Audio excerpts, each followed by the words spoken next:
Hello everyone and welcome to this part 3 of the Namhae Cliffs. This is a very tough part 3 and I'm going to do my best to show you the absolute best way to play this one. Our opponent goes weird, I would say, and we are going to focus on just doing our job. Now we're going to have headwind. We're going to have like 7 miles per hour in headwind and I'm going to pull out my driver.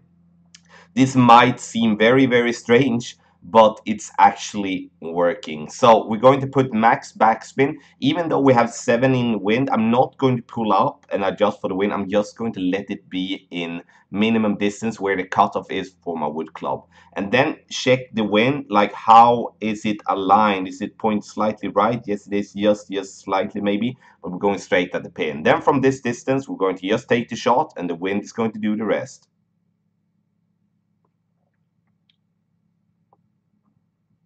You can see here we bounce, coming in very nicely here. And we do come in a little bit too hot here. But the reason I do want to show you this approach in headwind is that it works very well. And we do in a better way, we would be getting the hill to work there. But this part 3 is so tough in headwind. So I'm using that method that if I do have straight headwind in any form, I do use the driver approach because then I know that my ball is going to bounce on the fairway below. So we are going to give you some measurements here. If you do have wind that is below 8 here, we do need to use 5 bars of backspin to get the stop where we do want.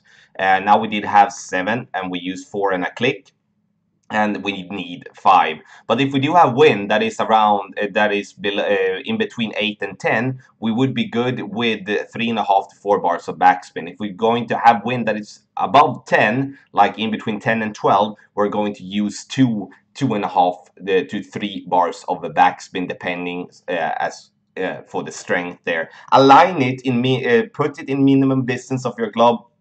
Let the ball and put your target either a little bit to the left or to the right, depending on how the wind is blowing with that type of headwind. Have in mind, if you are not having straight headwind, have more like a crosswind headwind, the bounce is going to be different. You're not going to get that compressed ball guideline that much. So really pay attention to that when you're putting the backspin on. Then you might have to go down and play with your wood club instead. Thank you so much for watching hole number 1, part 3 of the Namhae Cliffs. If you do want to get the text guys for the Shootouts in Tour number 10, check out patreon.com/golf-tommy.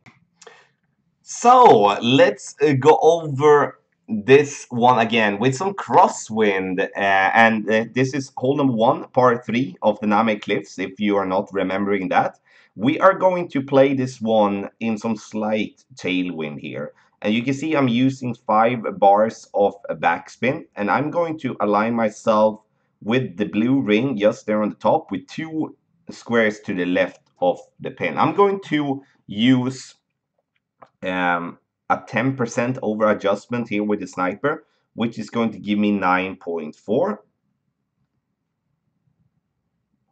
Slight curl against the wind.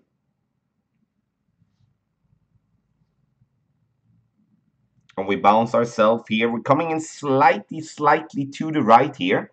Which is okay though. It is okay, but because you can see the hump there that we do have there on like at the pin, which is going to sometimes make the ball fall out to the left or fall out to the right. I like to play this one straight at the pin and not to rely on the ball to roll on the back, especially when we do have that hump there in the center.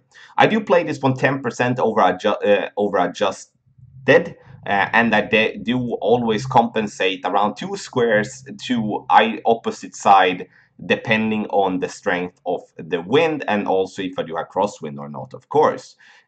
You could go with a little bit more in this example, but if you wouldn't be getting the hump there, then we would be like at least 150 away from the pin. So it's a close margin. Our opponent here coming in way to the right, unfortunately for him. But you can see that this is going to be a tough one. So this was with the crosswind, hole number 1, part 3 of the Namhae Cliffs.